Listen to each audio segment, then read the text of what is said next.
किसी ने कहा है कि रिश्ते चंदन के लकड़ी के समान होने चाहिए। रिश्ते चंदन के लकड़ी के समान होने चाहिए। भले ही उसके हजार टुकड़े क्यों ना हो, भले ही उसके हजार टुकड़े क्यों ना हो, लेकिन उसकी सुगंध जो है नहीं जानी चाहिए। नमस्कार दोस्तों, मैं आपको इसी पर आधारित एक मोटिवेशनल स्टोरी लेकर आया हूँ, जिसे आप सुन कर के कमेंट के माध्यम से ज़रूर बताएंगे। दोस्तों, ये मेरे पीछे जो है प्रकृति की सुंदर हरियाली, जो यहाँ लहलहाती फसल है ना, इनके पास में आकर के मैं आपको एक महत्वपूर्ण मोटिवेशनल कहानी सुना रहा हूँ, जिससे ज़रूर आप रिप्लाई के माध्यम से बताएंगे। दोस्तों, ये कहानी है एक पिता और उसके दो नन्हे-मुन्ने बच्चों की है। एक बार क्या होता है, एक पिता अपने दो नन्हे-मुन्ने बच्चों के साथ किसी ट्रेन यात्रा में सफ़र कर रहे होते हैं।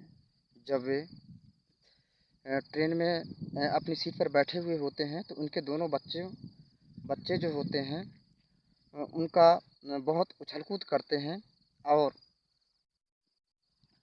वो कभी पिता की सीट पर उठते हैं, फिर जाते हैं, हँसते हैं, खिलखिलाते हैं, है ना?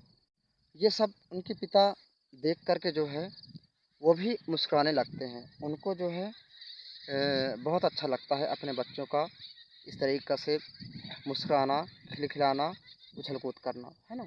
और साथ में उन पिता के आस-पास जो और यात्री बैठे थे, है ना? वो भी देख कर के उनको भी बहुत ही अच्छा लगने लगता है कि उनके जो नन्हे-मुन्ने बच्चे हँसते हैं, खिलखिलाते हैं, उनको देख कर के उनको भी बहुत ही अच्छा महसूस होता है।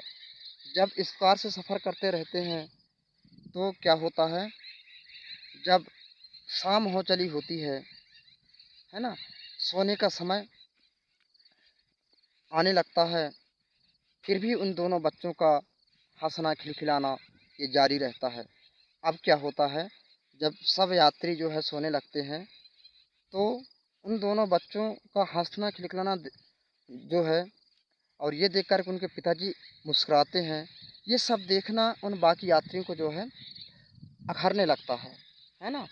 अब क्या होता है, जब ये चलते रहता है, तब जो है एक यात्री से रहा नहीं जाता, वो उनके पिता से आखिर ही पूछ ही लेता है कि आप ये दोनों बच्चों को क्यों नहीं डाँट देते हैं?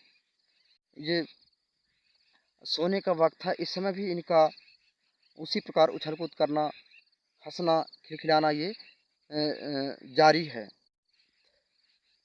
तो उनके पिताजी जो है, ये यात्रियों की बातों को सुन कर के बहुत ही अधीर स्वर में बोलते बोलते हैं, जी भाई साहब, आप जो है ये बिल्कुल सही कह रहे हैं कि इस समय सोने का वक़्त है और बच्चे इस प्रकार से जो है उछल-कूद करते हैं, है ना?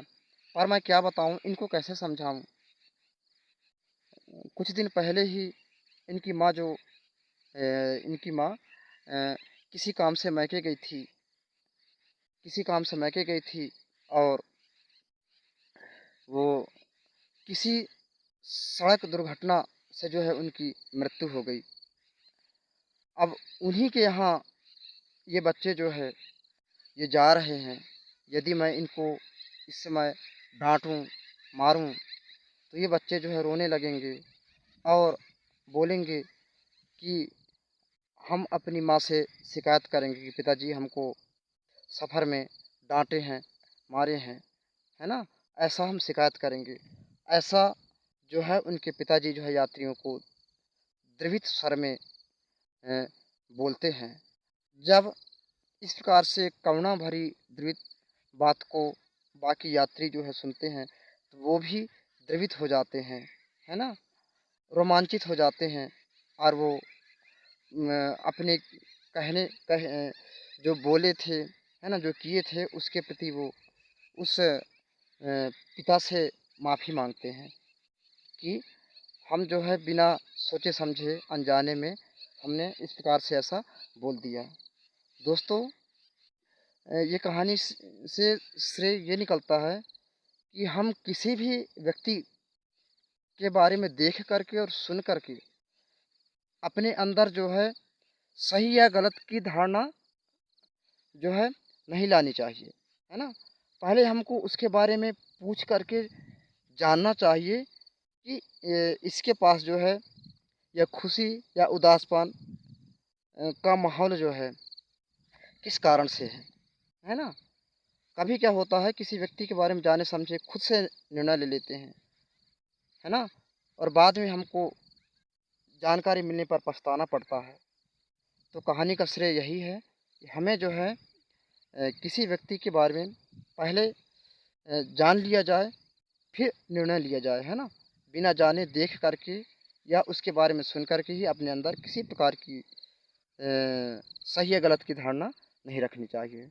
दोस्तों, कैसी लगी ये कहानी? ये कहानी को आप लाइक और सब्सक्राइब और शेयर ज़रूर करेंगे और कमेंट करके ज़रूर बताएंगे कि कहानी आपको कैसी लगी। बाकी हम मिलते हैं दोस्तों अगली और मोटिवेशनल कहानी के साथ। तब तक के लिए बने रहिए। धन्यवाद।